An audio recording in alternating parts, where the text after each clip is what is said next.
Hey everyone, welcome back to my channel. अगर आप channel पर नए हैं तो जल्दी से चैनल को सब्सक्राइब कर लीजिए, वीडियो को शेयर कर दीजिए, लाइक कर दीजिए और नोटिफिकेशन बेल आइकन को प्रेस कर दीजिए, जिससे कि जो भी लेटेस्ट अपडेट होता है वो आपको मिलता रहे। और यहाँ पर आपको यूनिवर्सिटी से रिलेटेड सारे अपडेट्स मिलते हैं। Hi everyone, welcome back to my channel. I hope you all are doing good. आज के इस वीडियो में हम बात करने वाले हैं BA LLB, LLB, BBA LLB और बीए एलएलबी ऑनर्स, इन सारे कोर्सेज के बारे में। वो कौन कौन से यूनिवर्सिटीज़ हैं जो ये कोर्सेज ऑफ़र कर रहे हैं CUET 2022 के अंदर। साथ ही में हम उनके एलिजिबिलिटी क्राइटेरिया भी देखेंगे और ये भी देखेंगे कि आपको क्या डोमेन चूज़ करने हैं। बहुत ज़्यादा मैसेजेस आ रहे थे एलएलबी के बारे में, लॉ से रिलेटेड कोर्सेज के बारे में कि क्या डोमेन लेना है, कैसा टेस्ट होगा। तो आज के इस वीडियो में आपको सारे डाउट्स क्लियर हो जाएंगे। उससे पहले अगर आप चैनल पर नए हैं तो जल्दी से सब्सक्राइब कर दीजिए, वीडियो को लाइक कर दीजिए और नोटिफिकेशन बेल आइकन को प्रेस कर दीजिए। तो सबसे पहली यूनिवर्सिटी जिसकी हम बात करने वाले हैं वो है आसाम यूनिवर्सिटी। तो आसाम यूनिवर्सिटी यहाँ पर बेसिकली आपको बीए एलएलबी प्रोवाइड करती है, जो कि 5 इयर्स का एक इंटीग्रेटेड कोर्स है जो आप डायरेक्ट 12th के बाद परस्यू कर सकते हो। ठीक है, तो यहाँ पर एलिजिबिलिटी क्राइटेरिया क्या है, 50% मार्क्स होने चाहिए क्लास 12th में, एज वेल एज 45% मार्क्स आपके इंग्लिश में होना ज़रूरी है सेपरेटली। ठीक है, 50% तो है ही आपके 12th में और 45 आपके इंग्लिश में है, तभी आप एलिजिबल हो आसाम यूनिवर्सिटी के लिए। अब अगर आप यहाँ के लिए अप्लाई करना चाहते हो तो क्या डोमेन्स लेने हैं, तो English, legal aptitude, general knowledge और मैथ्स, ये 4 डोमेन्स आपको लेने पड़ेंगे आसाम यूनिवर्सिटी के लिए अगर आप अप्लाई करना चाहते हो तो। नेक्स्ट हम बात करते हैं जो सेकेंड यूनिवर्सिटी यहाँ पर आती है, that is Baba Saheb Bhimrao Ambedkar university. यहाँ पर बीए एलएलबी ऑनर्स प्रोवाइड किया जाता है। अगेन इंटीग्रेटेड कोर्स है, 5 साल का कोर्स रहेगा।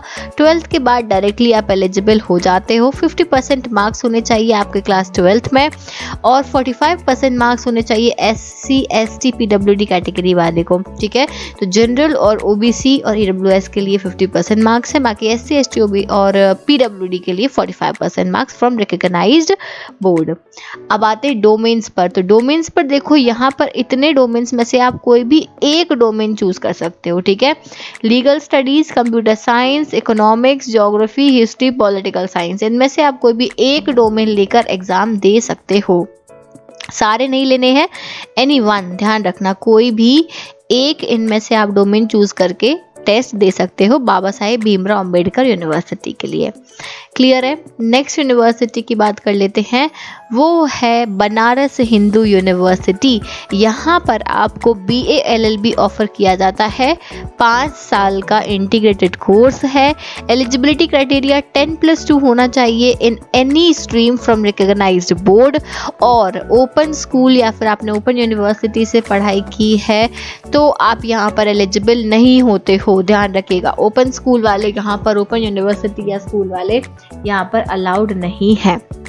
ठीक है, डोमेन्स की अगर हम बात करें तो यहाँ पर डोमेन्स लीगल स्टडीज, इंग्लिश या फिर हिंदी, कोई भी एक लैंग्वेज लेनी है और जनरल टेस्ट देना है। ठीक है, ये 3 चीज़ें आपको डोमेन्स में चूज करनी है BHU के एंट्रेंस एग्जाम के लिए फॉर BA LLB। नेक्स्ट आता है यहाँ पर central university of Kashmir. Kashmir central university के लिए यहाँ पे आपको BA LLB मिलता है। अगेन इंटीग्रेटेड कोर्स है। Eligibility criteria 10+2 in any stream with at least 50% marks और इट्स इक्विवेलेंट। ठीक है, 50% मार्क्स मिनिमम होने चाहिए।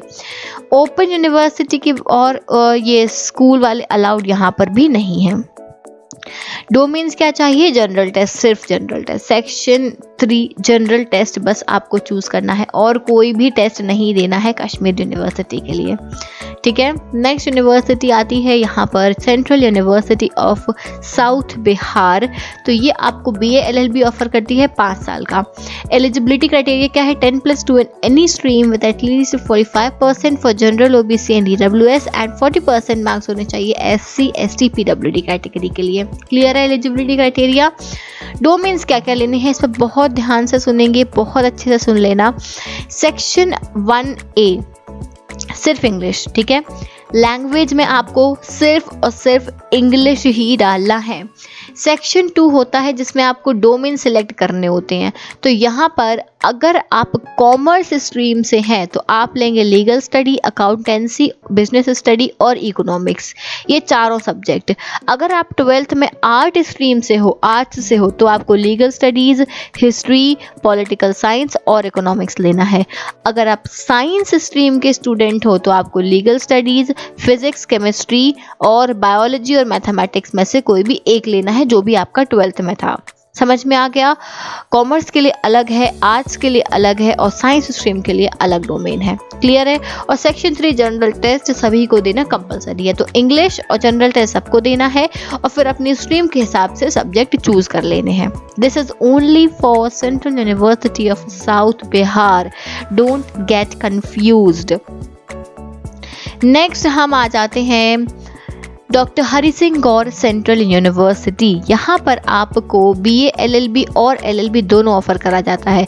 तो BA LLB आप 12th के बाद कर सकते हो, ठीक है, 12th के जस्ट बाद में। और LLB का जो कोर्स होगा वो आपको UG करने के बाद में ही करना पड़ेगा, अंडर ग्रेजुएट प्रोग्राम के बाद में। एलिजिबिलिटी क्राइटेरिया क्या है यहाँ पर? 10+2 in any stream with at least 45% marks for general, OBC and EWS and 40% marks for SC, ST, PWD category. Domains की बात करें तो यहाँ पर आपको इंग्लिश और हिंदी देना पड़ेगा और जनरल यहाँ पर टेस्ट देना पड़ेगा। तो बेसिकली आपको लैंग्वेज में हिंदी और इंग्लिश लेना है और जनरल टेस्ट देना है। अब यहाँ पर देखना ध्यान से, ये मैंने यहाँ कुछ मेंशन करे हैं, इनमें कंफ्यूज नहीं होना है, बहुत इंपॉर्टेंट है ये।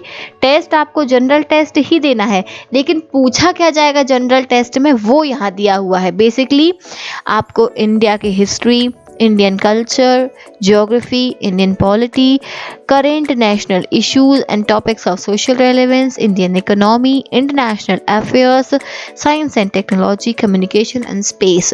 तो आपको जनरल टेस्ट में ये जनरल चीज़ें मालूम होनी चाहिए क्योंकि यही पूछे जाएंगे डॉक्टर हरि सिंह गौर सेंट्रल यूनिवर्सिटी के टेस्ट में। क्लियर है? आगे बढ़ें। तो नेक्स्ट यूनिवर्सिटी यहाँ पर आती है नॉर्थ ईस्टर्न हिल यूनिवर्सिटी। यहाँ पर आपको BA LLB और LLB यहाँ पर 3 साल का होगा और BA LLB 5 साल का होगा। ये बेसिकली स्पेशलाइजेशन है। एलिजिबिलिटी क्राइटेरिया क्या होगा? तो 10+2 किसी भी स्ट्रीम में with at least 50% marks in 12th and 50% in English होना ज़रूरी है। और यहाँ पर 45% रिलैक्सेशन एक्चुअली मिल जाता है, 5% का रिलैक्सेशन मिल जाता है SC, ST और PWD कैटेगरी के लिए, ठीक है। एज लिमिट यहाँ पे है maximum 21 years, 2 years relaxation for SC and ST, ठीक है। 21 ईयर्स अदर कैटेगरीज के लिए और SC, ST के लिए 2 साल का रिलैक्सेशन मिल जाता है। ये हो गई आपकी BA LLB के लिए एलिजिबिलिटी, ठीक है। अब अगर हम LLB की बात करें, दैट मीन्स कि यहाँ पर ग्रेजुएशन के बाद में आप LLB कर सकते हो। ये आप डायरेक्ट 12th के बाद करोगे और LLB ग्रेजुएशन के बाद में। तो 45% होने चाहिए for general, OBC and EWS और 40% SC, ST, PWD के लिए ग्रेजुएशन में।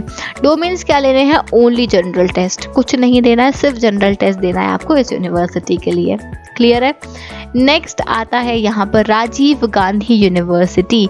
यहाँ पर आपको BA LLB ऑफर करा जाता है, 5 इयर्स का इंटीग्रेटेड कोर्स है।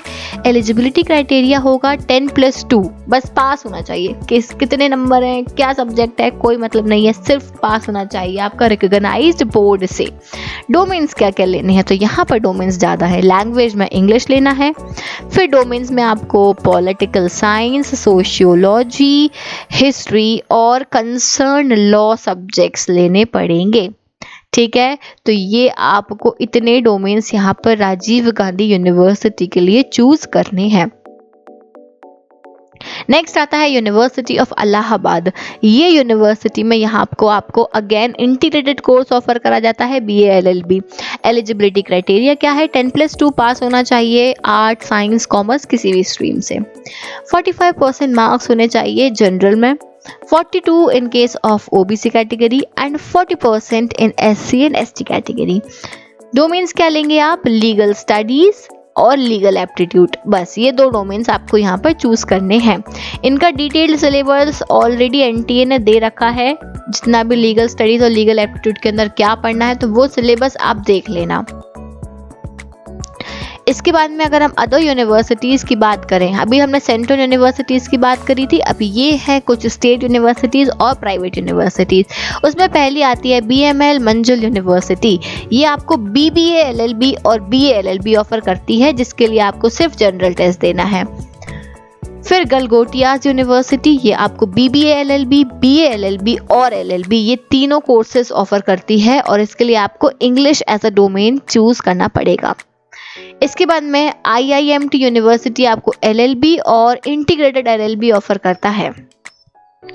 तीर्थंकर महावीर यूनिवर्सिटी TMU, ये आपको BBA LLB, BA LLB offer करता है, साथ ही में ये आपको यहाँ पे सिर्फ जनरल टेस्ट देना पड़ेगा। इसके बाद में जगन्नाथ यूनिवर्सिटी बहादुरगढ़ हरियाणा, यहाँ पे आपको BA LLB ऑफर करा जाता है, जिसके लिए आपको सिर्फ English as a domain choose करना है। जगन्नाथ यूनिवर्सिटी ये आपको BBA LLB, BA LLB दोनों ऑफर करता है और इसके लिए आपको इंग्लिश डोमेन चूज करना है। Is that clear? ये थे अदर यूनिवर्सिटीज़। इसके पहले हमने सेंट्रल यूनिवर्सिटीज़ की बात करी थी, तो टोटल हमने 15 यूनिवर्सिटीज़ की बात करी है। अब आप ऑब्वियसली एक से ज़्यादा यूनिवर्सिटीज़ के लिए अप्लाई कर सकते हो और हर यूनिवर्सिटी में क्या क्या डोमेन्स मांगे हैं वो आप स्लॉट 1 और स्लॉट 2 मिलाकर फिल कर सकते हो, तो आप एलिजिबल हो जाते हो। Is that clear? इसके बाद में भी अगर आपको कोई कंफ्यूजन रह गया है तो प्लीज़ आप कमेंट सेक्शन में पूछना। मैं पूरी अपनी तरफ से कोशिश करती हूँ कि मैं सभी के रिप्लाई कर सकूँ, इसलिए मैं ये वीडियोस बना रही हूँ क्योंकि स्टूडेंट्स को काफ़ी सारे डाउट्स हो रहे हैं। तो गाइज़, अगर आपको मेरे वीडियोस पसंद आ रहे हैं और मैं इतनी मेहनत करके बनाती हूँ तो प्लीज़ एक सब्सक्राइब तो बनता है और शेयर कर देना और लाइक कर देना वीडियो को। So thank you so much for watching this video. I will see you soon in the next video. Till then take care, bye bye.